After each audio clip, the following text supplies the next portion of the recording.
internationale.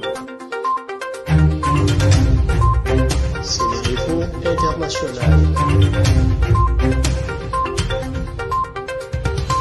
abonné leen ci suñu chaîne YouTube ngir jot saa su nekk ay xibaar yu wér te wóor aju ci réew mi ak ci bitim réew.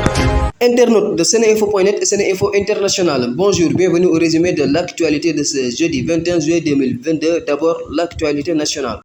Ce mercredi, de fortes pluies qui ont atteint les 80 mm dans certaines localités se sont abattues sur la région de Dakar durant 2 heures de temps, ce qui a provoqué des inondations un peu partout dans la banlieue, notamment. À en croire la météo, d'autres pluies auront lieu dans les prochains jours.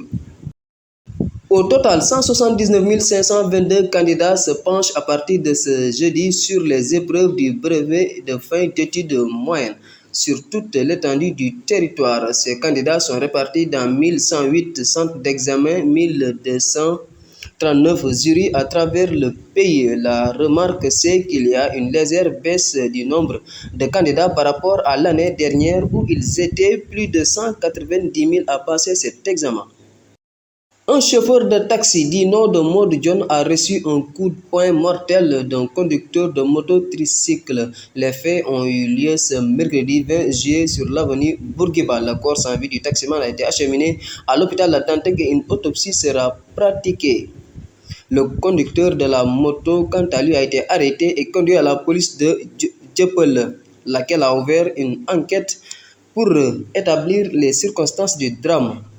En Afrique, le Mali a expulsé le Français Olivier Salgado, porte-parole de la mission onusienne depuis 2013, prié de quitter le pays dans un délai de 72 heures. Cette expulsion, motivée par des publications tendancieuses du porte-parole selon les autorités locales, témoigne du pourrissement des relations entre le gouvernement de transition et la mission onusienne dont les relèves sont actuellement interdites par les autorités maliennes.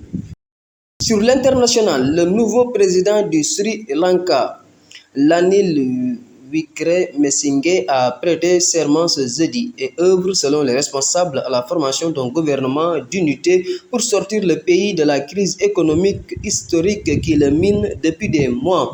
Il a été élu la veille par le Parlement avec le soutien du clan de son prédécesseur Gotabaya Rajapaksa, qui a démissionné après avoir fui le pays secoué par une vague de manifestations contre son pouvoir.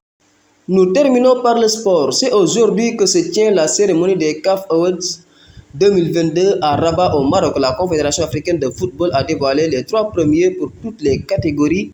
Dans la catégorie masculine, les anciens vainqueurs Mohamed Salah, Égypte et Sadio Mané devront se battre avec le gardien de but sénégalais Edouard Mendy, également nouveau venu dans la liste des 3 nominés. C'était tout pour aujourd'hui. Merci de votre attention.